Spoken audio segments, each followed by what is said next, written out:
يا عيني ويا سلام على قطايف رمضان. عملت لكم اليوم قطايف شغل أبو راتب، طريقة كتير سهلة ولا أطيب من هيك. أول شي بدي أحط كاستين من الطحين، وبدي أحط نص كاسة سميد، وعندي معلقتين كبار من السكر، ومعلقة من الخميرة، وعندي معلقة من الباكنج بودر. منحركن هلأ النواشف مع بعضهم،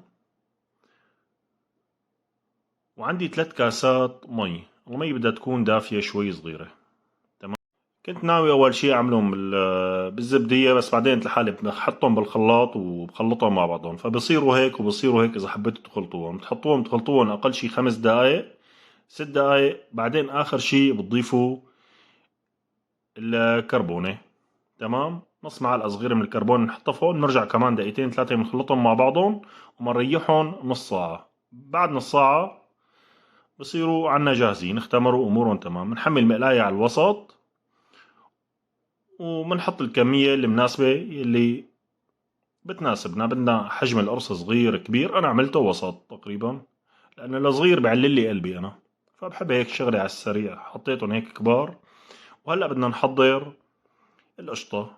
القشطة كالعادة حافظ طوال القشطة اللي بعملها. عنا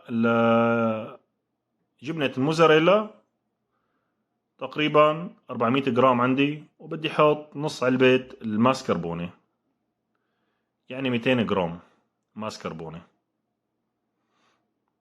وبدنا نخلطهم مع بعضهم. وبعدين بضيف لهم سكر بودرة معلقتين صغار. إذا حبيتوها حلوة القشطة بتضيفوا أكتر، ومنحركهم مع بعضهم. إذا حبيتوا تضطروها للقشطة أكتر فيكم تضيفوا لها حليب. وبتحشوهم بالطريقة اللي بتناسبكم.